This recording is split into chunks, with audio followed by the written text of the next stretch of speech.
Hello বন্ধুরা, রাঙ্গামাটির তীরন্দাজ আজকের পর্বে আপনারা দেখতে পারবেন বিন্দার শক প্রধান ষড়যন্ত্র। আজকের পর্বে আলোচনায় কেন্দ্রবিন্দু ছিল বিন্দার নতুন পরিকল্পনা। সে রাঙ্গাকে অপর থেকে ফাঁদে ফেলতে মনোযোগী। প্রথমে একটি গুরুত্বপূর্ণ ইঙ্গিত ছাড়ালেও পরবর্তীতে সে রাঙ্গার টার্গেট দুর্বল করতে তার আশেপাশে সন্দেহ জাগানো পরিস্থিতি তৈরি করে। অন্যদিকে দেখা যায় রাঙ্গার মনস্তিক সংকট। বিন্দার বিতর্কিত ঘটনা রাঙ্গাকে মানসিক চাপের মধ্যে ফেলে দেয়।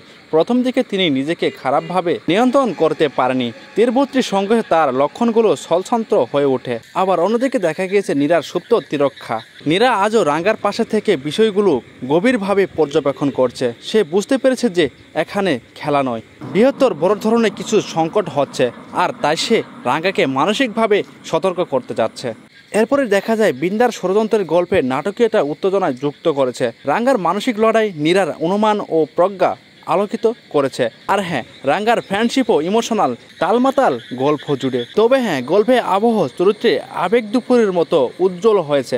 তবে আজকের পর্বে সারাংশ হলো বিন্দার সম্ভাব্য ষড়যন্ত্র গড়ে নতুন দিক এসেছে। রাঙ্গা টার্গেটবিহীন হয়ে পড়ে মনস্তিক চাপে মাঝে। নীরার প্রস্তুতি বুঝে সাবধানতা ও সমর্থন বেশি দিয়েছে। তো পরবর্তী পর্বে অপেক্ষা করুন বিন্দার পরিকল্পনা কতটা এগিয়ে নিয়ে যাবে। রাঙ্গা কি আরও গভীর দ্বন্দ্বে জড়িয়ে পড়বে? নীরা কি আগাম সতর্ক নিয়ে নতুন ঘটনা প্রবাহিত করবে? তো চোখ রাখুন আগামী পর্বে। তো বন্ধুরা, পরবর্তী আপডেট সবার আগে জানতে হলে আমাদের চ্যানেলটি এখনই সাবস্ক্রাইব করে একটি লাইক করে পাশেই থাকুন।